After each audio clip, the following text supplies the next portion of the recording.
Halo kawan cerita, berjumpa kembali dalam Di Balik Cerita.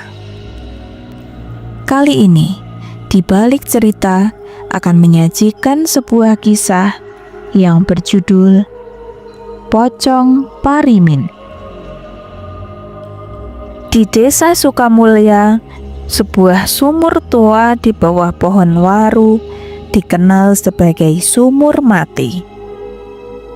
Sudah puluhan tahun ditutup dengan rapat, dilapisi dengan seng berkarat dan batu besar, seperti ingin melupakan sesuatu yang terkubur di dalamnya. Anak-anak sudah dilarang untuk mendekat. Bahkan orang dewasa pun memilih jalan memutar agar tidak melewatinya. Tapi, suatu sore ada 3 bocah bermain petak umpet. Tertawa, berlari, menjerit riang, sampai salah satu di antara mereka didorong oleh rasa ingin tahu atau sekedar nakal untuk menendang batu penutup sumur itu. Saat batu itu bergeser, dari dalam sumur naik hembusan angin dingin, menusuk tulang, membuat bulu kuduk merinding. Bersamanya menguap aroma lumpur basi, anyir darah lama, dan sesuatu yang lebih dalam, seperti bau kematian yang menua tapi belum selesai. Bocah-bocah itu langsung menjerit dan kabur tanpa sadar. Mereka telah membuka pintu pulang bagi sesuatu yang seharusnya tidak pernah kembali. Malam harinya, di rumah Pak Rahmat yang paling dekat dengan sumur, terdengar suara tetesan air, pelan tapi pasti, menimpa lantai dapur. Ia berjalan sambil mengucek mata. Lampu ia nyalakan, dan di sudut dapur terlihat ada sosok yang berdiri. Pocong. Kain kafannya basah, penuh lumpur hitam, dan dari ujungnya menetes air kotor yang membentuk jejak ke lantai. Mulutnya terbuka lebar, seperti hendak memanggil, tapi tidak ada suara. Pak Rahmat terpaku. Pocong itu diam, hanya perlahan menunduk lebih dalam, seolah ingin menyentuh tanah. Dan saat Pak Rahmat berkedip, ia lenyap. Tapi lantai tetap basah. Bau amis belum juga pergi. Keesokan harinya, saat waktu hampir gelap, ada 2 orang warga sedang menyisir kebun pisang mencari kambing yang hilang. Udara terasa hampa. Matahari sudah menghilang. Tidak ada angin, tidak ada jangkrik, hingga tiba-tiba mereka berhenti. Di antara batang-batang pisang, ada 3 pocong berdiri sejajar menghadap mereka. Wajah mereka kosong, rusak, seperti tanah longsor yang menyeret daging dan kulit. Salah satunya terbuka dari dada ke perut, dan di balik kain kafannya bukanlah suatu organ manusia, hanya tanah basah yang menggumpal dan menggeliat perlahan. Kain kafan mereka menjuntai berat, meneteskan cairan lumpur seperti habis ditarik dari kubangan neraka. Malam berikutnya, anak Pak Lurah menangis tanpa henti. Bu Lurah pun langsung masuk ke kamar, dan seketika lampu berkedip-kedip. Di ambang pintu, ada sebuah pocong kecil berdiri. Tingginya sebahu orang dewasa. Wajahnya keriput seperti tua, tapi matanya masih seperti milik anak-anak. Giginya mencuat, seperti tersenyum, tapi membenci. Ia tidak bergerak, hanya perlahan bergoyang dan seolah mencoba menjaga keseimbangan di antara dua dunia. Malam Jumat Kliwon, langit bersih, tapi udara menekan dada seperti batu. Usai adzan Isya, para jamaah keluar dari masjid dan menatap ke atas. Semuanya melihat ada sebuah pocong berdiri di puncak kubah masjid.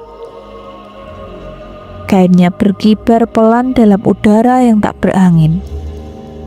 Mulutnya menganga seperti sedang berteriak diam-diam ke arah langit. Aura kemarahan dan kebencian sangat nampak jelas dari si pocong itu.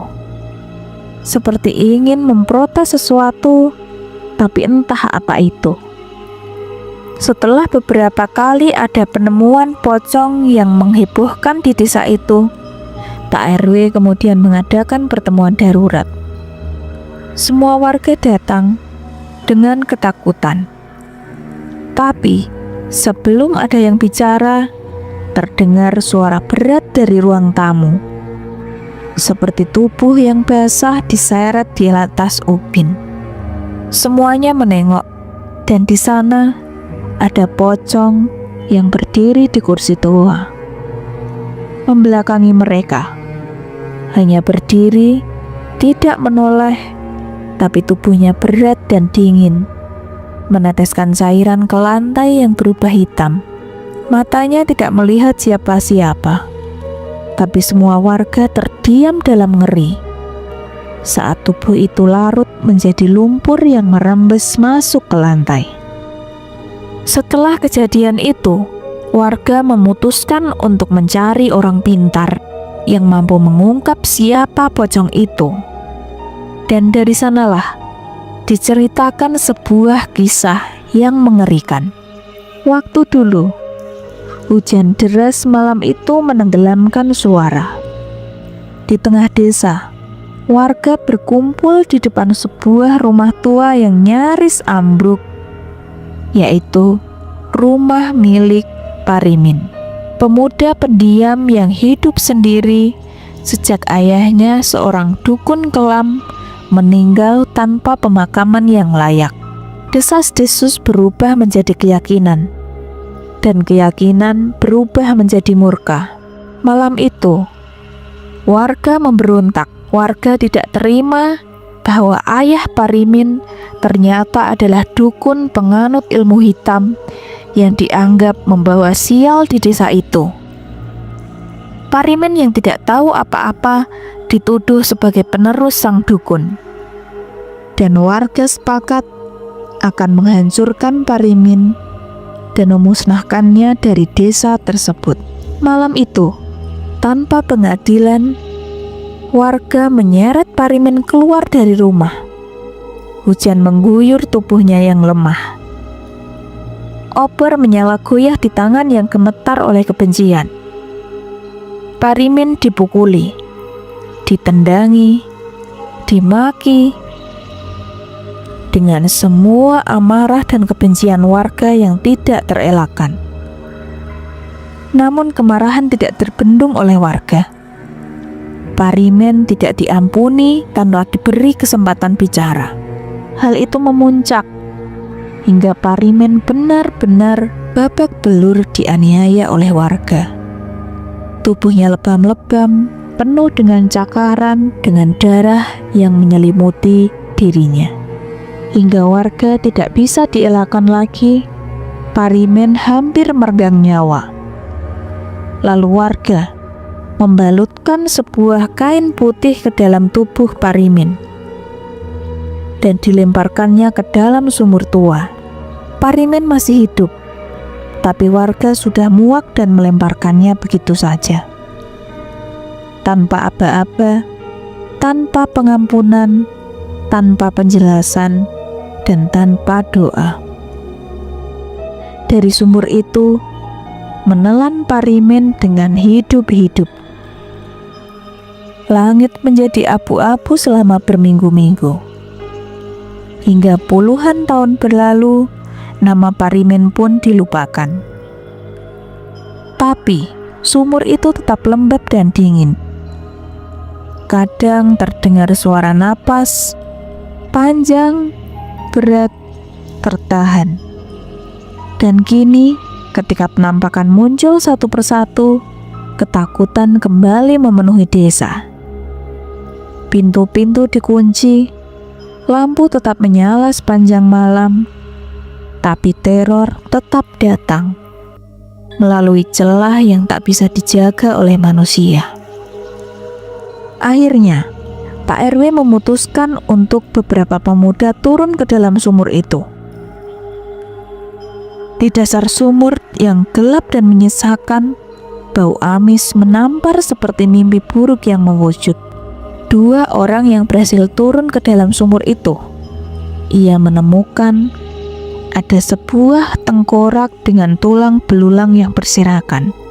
Kepala tengkorak itu masih utuh, dengan beberapa bagian tulang lainnya yang masih basah, masih hidup dalam diam.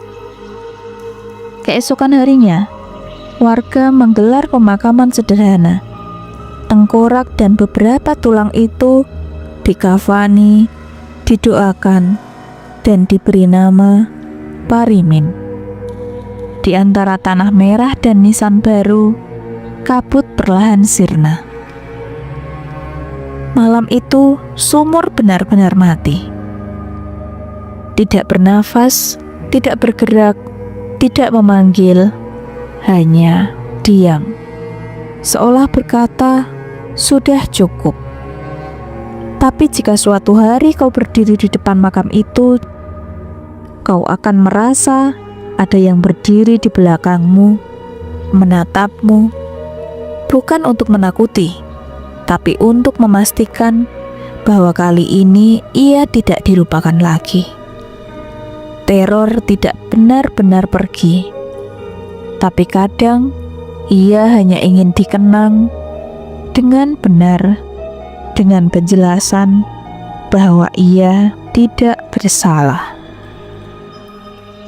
Nah kawan-kawan, itulah tadi kisah tentang pocong Parimin. Bagaimana pendapat kalian? Bisa tulis di kolom komentar. Berjumpa kembali dalam Di Balik Cerita. Kali ini, Di Balik Cerita akan menyajikan sebuah kisah yang berjudul Sumpah Pocong Istriku. Di hadapan orang-orang, Arman dan Dania selalu tampak seperti pasangan yang baik. Mereka sering tertawa saat dilihat tetangga, saling menggandeng lengan dan berbagi makanan. Namun begitu pintu rumah tertutup, semua itu hilang. Yang tersisa hanyalah keheningan dingin, seperti rumah itu sudah tidak memiliki jiwa. Dania hanya selalu duduk sendirian, dan Arman menghela napas di kamar, memikirkan sesuatu yang terus mengganggu dadanya. Rumah yang dari luar terlihat bahagia itu sebenarnya penuh retakan kecil yang hampir tidak terlihat, tapi menyakitkan. Arman makin sering menemukan hal-hal aneh. Parfum asing di tubuh Dania, pesan singkat yang tiba-tiba dihapus, dan telepon yang dijawab dengan terburu-buru. Dania pulang dengan mata merah, entah habis menangis atau tidak tidur. Setiap kali Arman melihatnya seperti itu, hatinya terasa sangat sakit. Ia tidak ingin curiga. Ia hanya ingin istrinya jujur. Tapi setiap malam, setiap ditanyai oleh Arman, istrinya hanya bisa menjawab, tidak ada apa-apa. Dan setiap hari, Arman bersama istrinya berada di tempat tidur yang sama, namun merasa seperti tidur dengan orang asing. Ketika ditanya, Dania selalu mengelak. Kadang ia marah, Kadang ia menangis, kadang ia memeluk Arman dan berulang kali berkata tidak ada apa-apa. Namun yang paling menyiksa adalah saat Dania terdiam sambil memalingkan wajahnya, seolah hatinya sudah berada di tempat lain. Di momen-momen itu, Arman merasa dirinya hanya bayangan di hidup istrinya sendiri. Karena pertengkaran yang semakin sering, keluarga pun ikut masuk ke dalam masalah mereka. Ayah Arman menekan, ibu Arman menuduh, dan adik-adiknya ikut mengumpat. Dania seperti dikepung dari semua arah. Tidak ada tempat untuk bernafas. Dan Arman hanya bisa diam, tidak tahu harus membela siapa. Ia mencintai Dania, tapi ia juga ingin kebenaran apakah Dania benar-benar berselingkuh.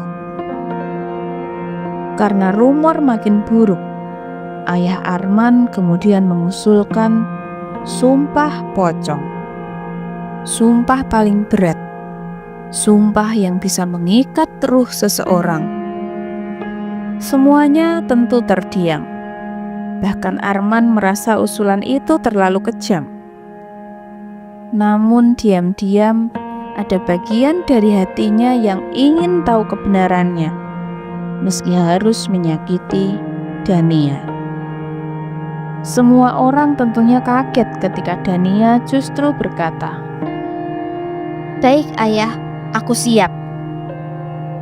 Tanpa goyah, tanpa menelan ludah, tanpa takut, tatapan Dania malam itu bukan tatapan orang yang tidak bersalah. Itu adalah tatapan orang putus asa, tatapan seseorang yang sudah lama memendam luka sendirian. Masjid tua itu terasa lebih gelap dari biasanya. Lampunya berkelip samar, seperti tidak setuju dengan sumpah yang akan dilakukan. Saat angin malam masuk dari jendela, suara kain tirai terdengar seperti bisikan panjang. Dania berjalan dengan langkah pelan, wajahnya pucat. Dan Arman mengikuti dari belakang, merasa seluruh dunia sedang menjauh darinya. Dania lalu berbaring di lantai masjid, dingin merembes ke punggungnya. Ketika kain kafan dibentangkan dan perlahan membungkus tubuhnya, Arman merasa dadanya seperti diremas. Ia merasa sakit. Dania kemudian menutup matanya kuat-kuat, menahan air mata itu mengalir. Bukan karena takut mati, tapi karena sumpah ini adalah bukti bahwa suaminya tidak percaya kepadanya. Dan itu jauh lebih menyakitkan daripada kematian. Dengan tubuh yang terbungkus kain kafan, Dania mengucap sumpahnya. "Jika aku berbohong, biarlah aku menerima hukuman dari Allah."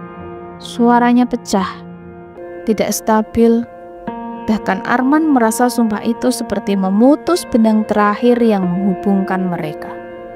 Meski tidak mengakui kesalahannya, air matanya saat bersumpah terasa seperti permintaan maaf yang ia tahan bertahun-tahun.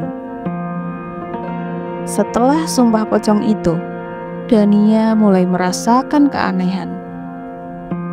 Malam itu, Dania mulai melihat sosok dirinya sendiri.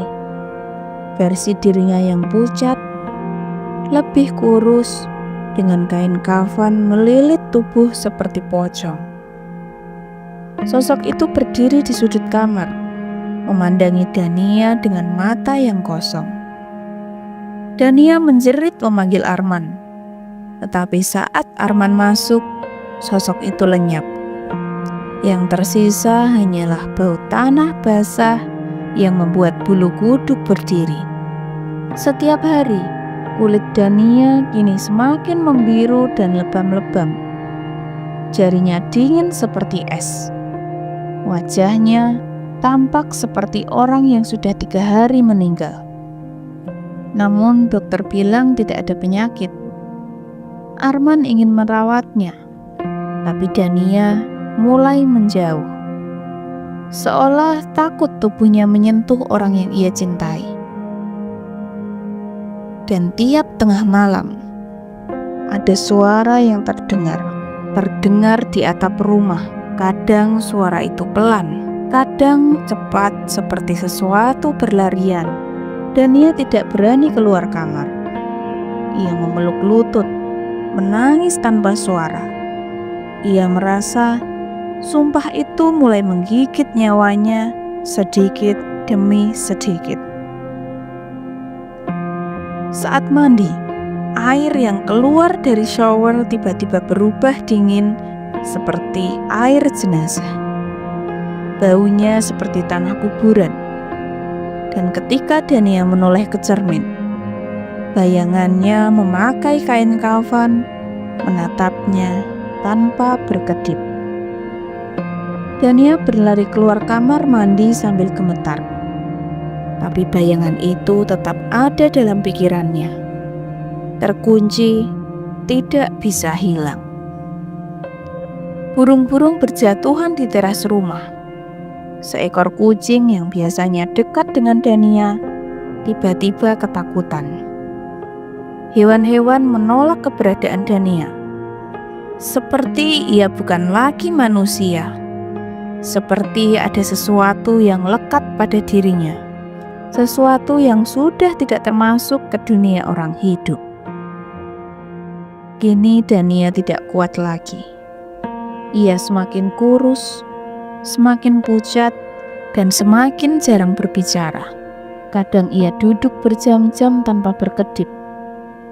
Kadang ia menangis dalam diam, menggenggam dada seperti ada sesuatu yang menarik jantungnya. Ia ingin meminta maaf. Ia ingin menjelaskan. Tapi ketakutannya terhadap Arman dan terhadap dirinya sendiri lebih besar daripada keberaniannya. Suatu pagi, Arman mendapati Dania sudah tidak bergerak. Tubuhnya terikat seperti pocong. Tangannya rapat, wajahnya tertutup kain putih. Namun yang paling menghancurkan adalah wajah itu terlihat tenang. Seolah Dania sudah lelah bertahan di dunia yang tidak lagi memberinya ruang untuk hidup. Pemakaman dilakukan cepat. Langit mendung, tidak ada cahaya matahari. Arman hanya bisa berdiri mematung dengan air matanya yang jatuh, tapi ia tidak mengusap. Ia merasa kehilangan sesuatu yang tidak akan pernah kembali. Bukan hanya istri, tapi seseorang yang pernah mencintainya sepenuh hati, walau dengan cara yang salah. Beberapa hari setelah Dania tiada, ponselnya hidup ketika sedang diisi. Arman kemudian membuka pesan terakhir. Ada rekaman suara Dania sedang menangis memohon kepada seseorang. "Kumohon, bantu usaha Arman. Aku sudah gak kuat lihat dia gagal terus. Aku ingin menjadi istri yang berguna untuknya. Aku siap menemanimu. Aku siap menjadi babumu. Kamu bisa memanfaatkan apapun tentangku. Tapi kumohon, bantu Arman." Arman mendengar semuanya. Dania memang berselingkuh. Benar, tapi alasannya bukan karena ia tidak setia, melainkan karena ia ingin menyelamatkan suaminya sendiri. Arman memeluk ponsel itu sambil jatuh berlutut. "Dania, kenapa kamu gak bilang?" Ia menangis, menjerit, memukul lantai berkali-kali sampai tangannya memerah. Yang selama ini ia curigai bukan tentang perselingkuhan Dania, tapi ternyata adalah sebuah pengorbanan istri. pengorbanan yang paling menyakitkan, yang ia balas dengan rasa yang sebaliknya, antara curiga, amarah, dan sumpah yang membunuh istrinya sendiri. Malam itu pintu lemari bergerak sendiri. Perlahan, kain putih menjulur keluar, seperti ada yang menariknya. Arman menatap tanpa bisa bergerak. Maafkan aku, Dania. Aku bukanlah suami yang baik. Dari balik lemari terdengar suara lirih. Suara yang pernah ia rindukan, kini terdengar dingin. Kini kamu sudah tahu, Mas. Tapi kamu tahu saat aku sudah tidak ada. Kain itu jatuh ke lantai, kosong. Namun udara di kamar menjadi berat, menandakan Dania masih ada di sana, menemani rasa bersalah suaminya selamanya. Nah kawan-kawan, itulah tadi kisah Arman dan Dania tentang sumpah pocong sebagai perselingkuhan atau sebuah pengorbanan. Bagaimana pendapat kalian? Silakan tulis di kolom komentar.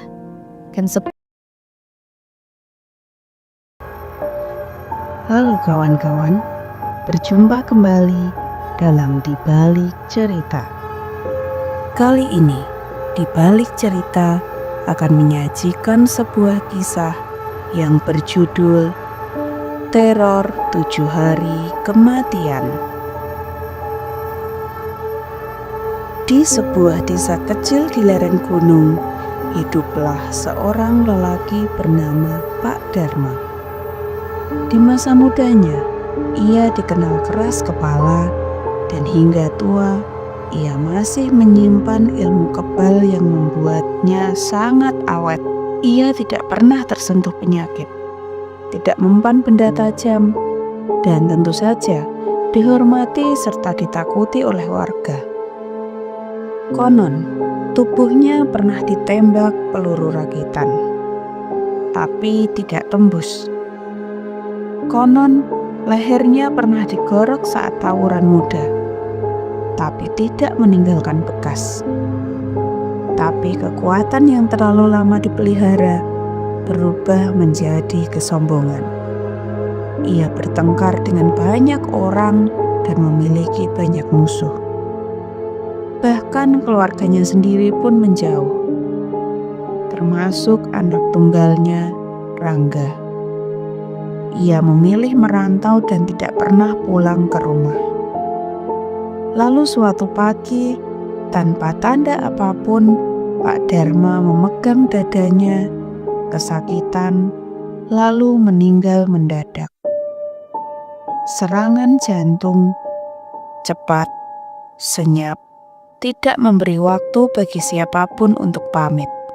Banyak yang tidak percaya orang seperti Pak Dharma bisa mati dengan semudah itu. Tubuhnya yang sudah dingin, tapi wajahnya tampak seperti orang yang masih bernafas pelan. Hingga menjelang sore, warga menggali kubur di belakang masjid. Saat liang lahat selesai digali, warga yang mengecek terdiam. Lubangnya tiba-tiba tertutup kembali. Tanah itu seperti digaruk dari dalam bumi hingga merapat, tidak mau menerima siapapun. Kuburan dibersihkan, digali ulang, tapi tidak sampai setengah jam lubang itu tertutup kembali.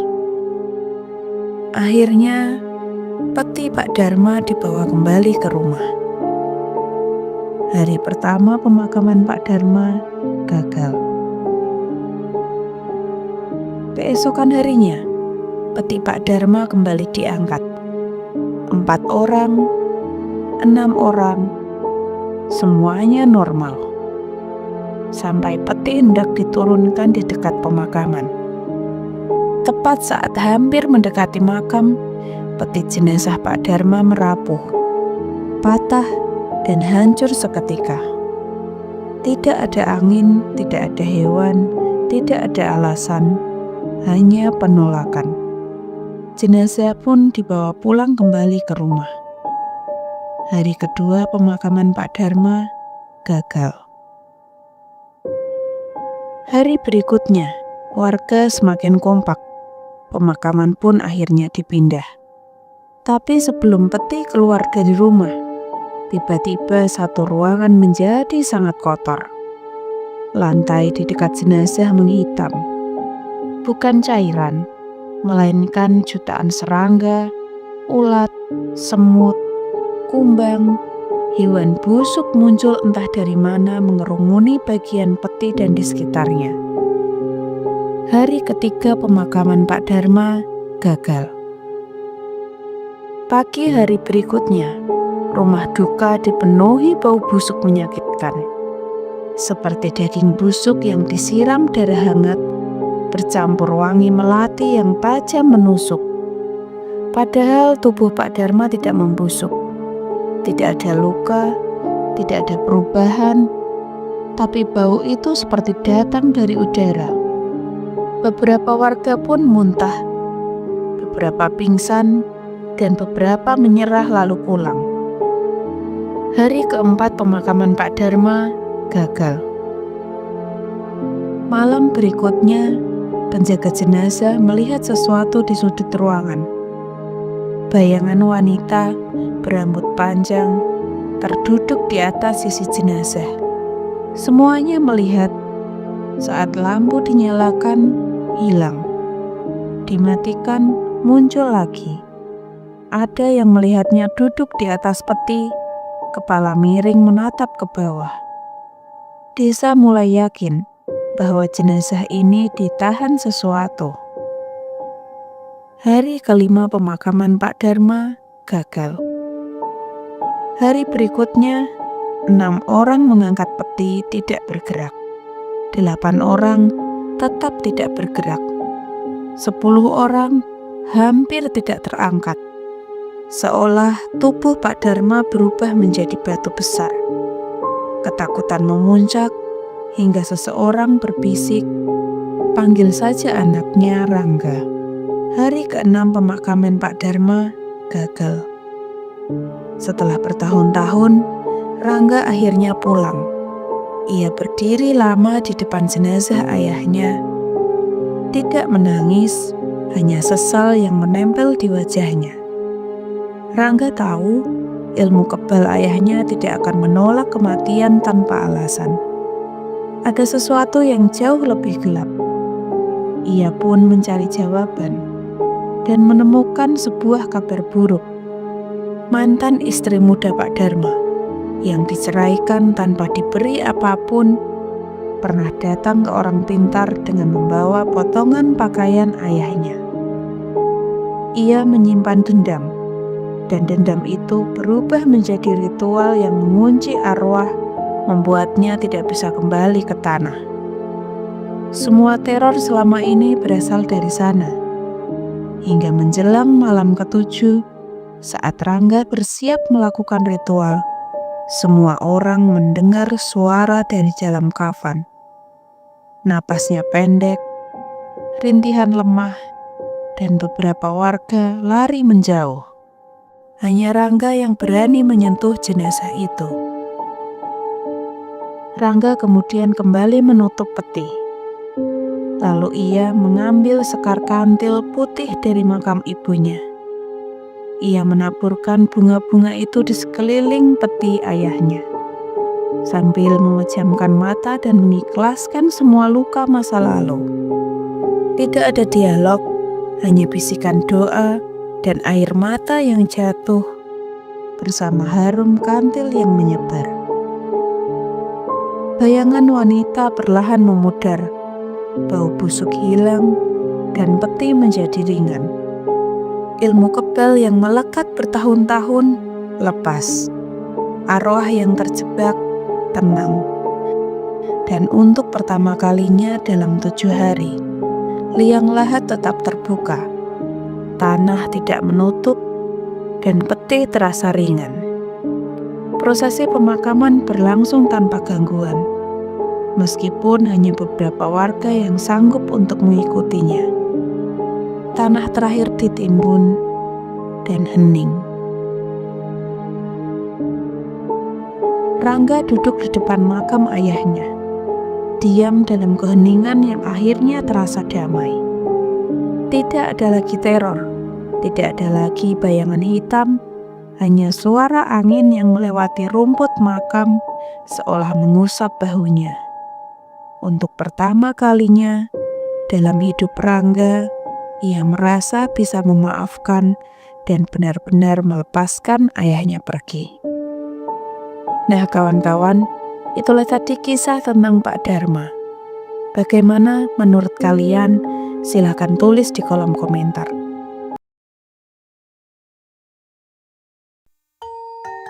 Berjumpa kembali dalam Di Balik Cerita. Kali ini, Di Balik Cerita akan menyajikan sebuah kisah yang berjudul Kerja Rodi Karyawan Gaib. Raffi adalah pegawai baru yang ditugaskan kerja shift malam di kantor lantai 13. Gedung tua itu terasa sunyi. Hanya suara AC dan detik jam dinding yang mengiringi pekerjaannya. Ia merasa beruntung. Tidak ada bos, tidak ada rekan kerja yang cerewet, dan hanya ada dia beserta layar monitor. Namun sejak malam itu, banyak keanehan mulai terasa. Printer yang menyala tanpa perintah, komputer yang menyala sendiri padahal sudah dimatikan, dan suara ketikan samar dari ruang meeting yang kosong. Dan di dapur bahkan muncul wangi melati yang begitu kuat hingga menusuk hidung, lalu hilang begitu saja. Raffi mencoba menepis semuanya dengan logika. Ia menyalahkan kelelahan, stres, atau hal-hal teknis lainnya. Tapi setiap malam, suasana semakin terasa tidak wajar. Pada malam ketiga, saat hendak membuat kopi, lorong menuju ruang kerja terasa lebih gelap dari biasanya. Raffi melangkah pelan, membawa termos kopi seperti senjata. Meski tahu itu tidak akan menolongnya, karena di dalam ruangan mereka menunggu. Sosok perempuan berambut panjang dengan mata merah bernama Rinjani, kuntilanak hitam. Di sebelahnya ada pocong mengenakan dasi, lalu tuyul tua berkacamata, dan sosok perempuan dengan aroma melati yang menyengat kemana-mana. Raffi tidak menjerit. Ia hanya kaget. Ia hanya takut, bingung, tapi tak bisa berlari. Mereka tidak menyerangnya, justru menatapnya, seolah sudah lama menunggu seseorang seperti dirinya. Rinjani dulunya adalah karyawan magang yang pendiam dan sering diabaikan. Cerita itu mengalir begitu saja, bukan lewat suara, tapi lewat tatapan, isyarat, dan suasana yang mereka pancarkan.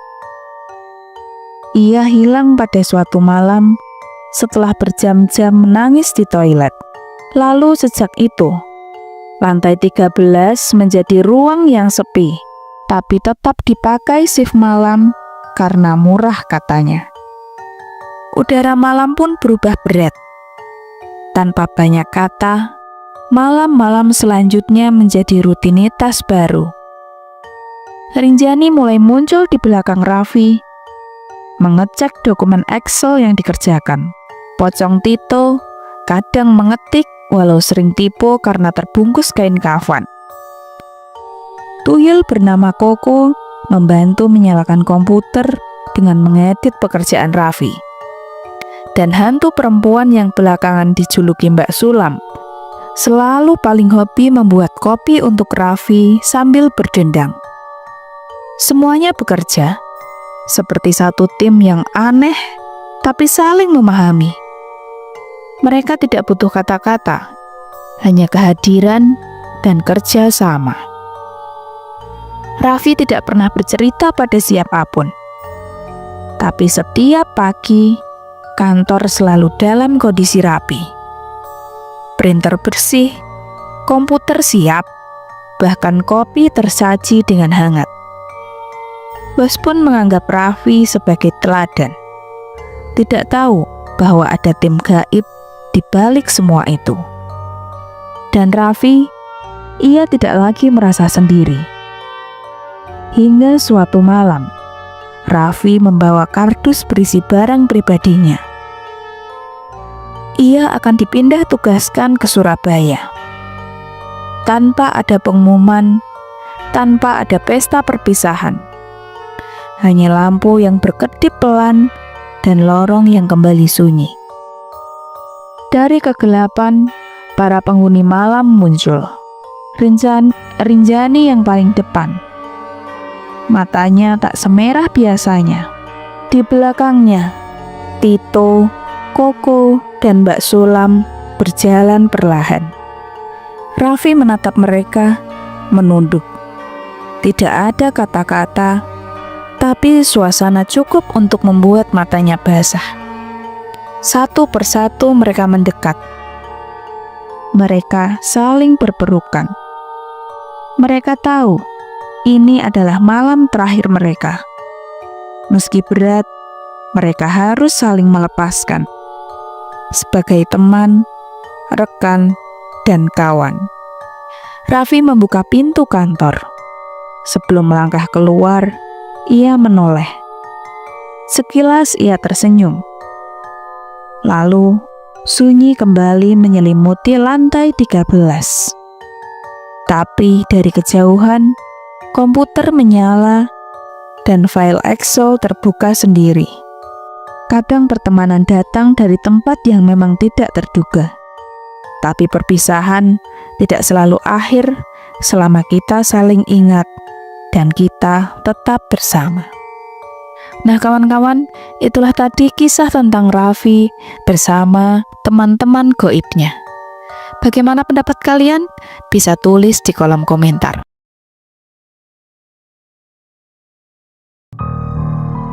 Berjumpa kembali dalam Di Balik Cerita. Kali ini Di Balik Cerita akan menyajikan sebuah peristiwa yang berjudul Lembur Bersama Pocong. Bagaimana jika kamu tiba-tiba melihat ada hantu pocong di dekatmu? Pada umumnya pasti akan ketakutan, bukan? Karena pocong benar-benar menjadi wajah horor yang melegenda di Indonesia. Hal itu tentu juga dirasakan oleh seorang pemuda bernama Romi. Romi adalah pemuda berusia 30 tahunan yang belum juga menikah. Seorang yang biasa saja dengan pekerjaan sebagai salah satu karyawan swasta di sebuah perusahaan di kotanya. Hari itu, Romi sedang sendirian di kantor untuk lembur. Pekerjaannya belum juga usai ketika semua orang sudah pulang. Jadi ya mau tidak mau ia harus tinggal di kantor sendirian, menyelesaikan pekerjaannya. Hari itu sudah beranjak malam. Benar-benar tidak ada siapapun di dalam ruangan. Memang masih ada beberapa orang di basement yang menjaga kantor. Namun di ruangan ia bekerja, Romi hanyalah tinggal sendiri. Bertemankan lampu temaram dan suara keyboard yang terdengar jelas di telinga Romi. Meskipun begitu, tidak ada hal aneh yang dipikirkan Romi saat itu. Memangnya Romi tidak takut hantu?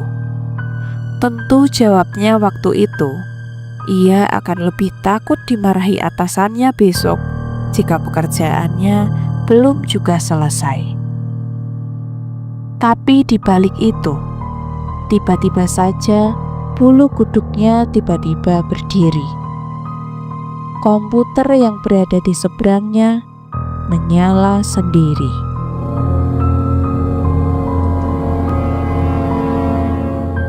Entah siapa yang menyalakannya. Romi mencoba melihat ke seluruh ruangan. Tidak ada orang sama sekali.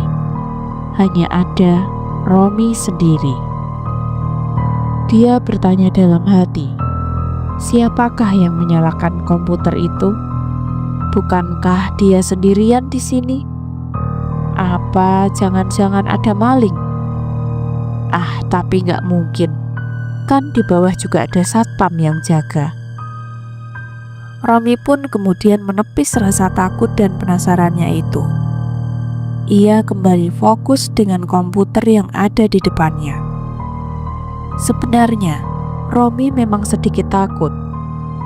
Rasanya kalau boleh memilih, dia ingin segera keluar dari kantor dan menyelamatkan diri dari apapun yang ada di sana. Namun pekerjaannya masih menumpuk. Terpaksa Romi memberanikan diri untuk meneruskan apa yang tengah dikerjakannya. Pekerjaan belum juga beres, Romi pun memutuskan untuk mencuci muka di kamar mandi kantor. Barangkali dengan cuci muka bisa sedikit menyadarkannya dan melupakan rasa ketakutannya tadi. Namun, ternyata yang terjadi adalah hal sebaliknya. Ketika Romi baru saja melangkah memasuki kamar mandi, Romi mulai melihat bayangan putih seperti guling sedang berdiri di atas kamar mandi itu. Itu orang apa bukan ya? Atau hanya sesuatu yang diletakkan di situ? Tanya Romi dalam hatinya. Sejenak Romi masih mematung memandangnya dari depan pintu. Ia tidak melihat ada pergerakan apapun. Lalu setelah beberapa lama, Romi memberanikan diri mendekat. Semakin dekat, semakin dekat, dan kini tepat berada di depannya. Lalu betapa terkejutnya Romi bahwa bayangan putih yang menyerupai guling itu ternyata adalah pocong.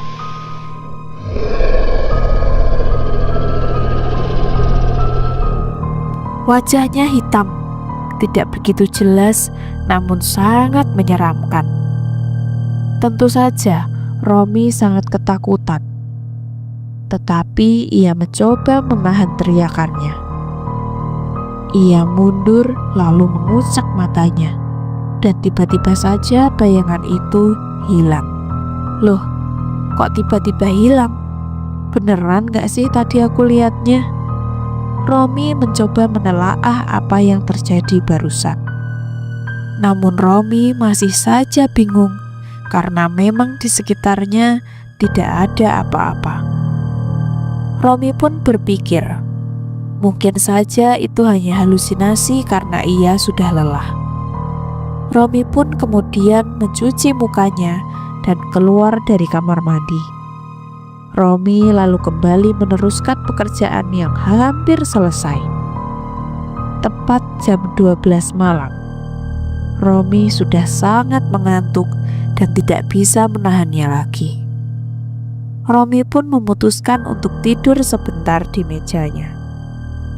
Baru beberapa detik, ia memejamkan matanya. Romi merasakan tubuhnya sangat berat dan tidak bisa gerak saat tidur.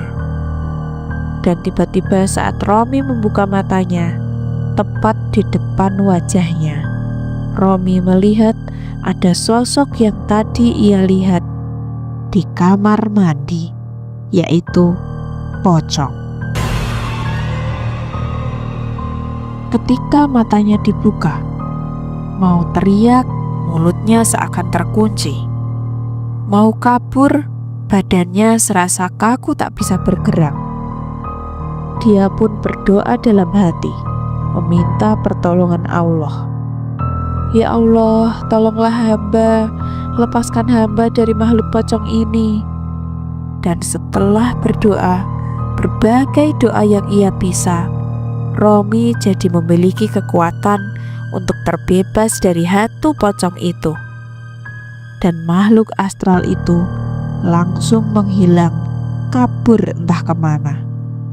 Hingga entah bagaimana, tidak terasa adzan subuh telah berkumandang.